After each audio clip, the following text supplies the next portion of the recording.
Sana hindi ako pumayag magpakasal kay Pakoy. Pero hindi ibig sabihin nun iniwan ko siya. Papunta siya dito ngayon, magla-lunch kami. Kaya pwedeng umalis ka na lang. Hindi ako alis.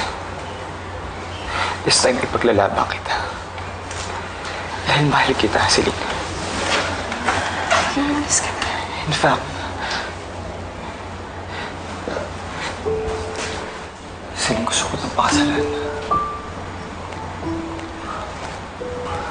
Ikaw ang babae para sa akin. Narito pa mo siya. You're the one. Ano mo sinasabi mo? Ito na nga lang bagay na sigurado ko, Celine.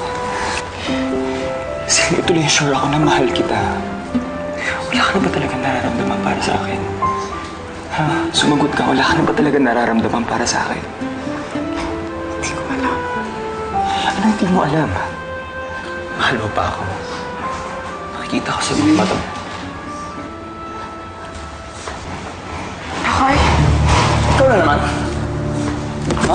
Pakoy, tama na! Ano ba? Tama na!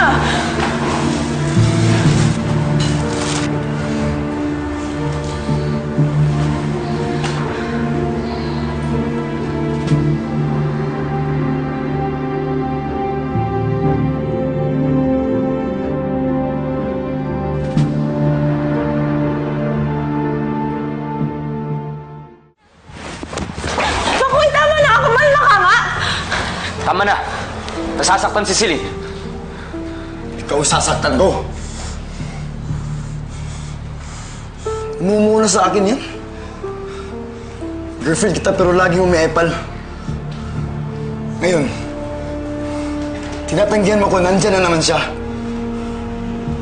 Sabihin mo nga sa akin, Celine. Siya pagdalhin kung bakit nag-aayaw ka sa akin.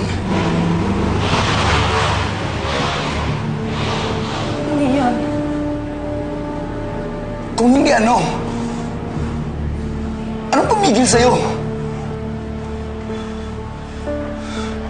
Hindi ko alam. Mabuti pa, mamili ka sa amin. Magkalaman na tayo. Siya ba o ako? Oo nga, Celine. Kailangan ko marinig yung totoo. Oras na sabihin mo sa akin na ayaw mo sa akin. Hayaan ko kayo. Lalayo na ako.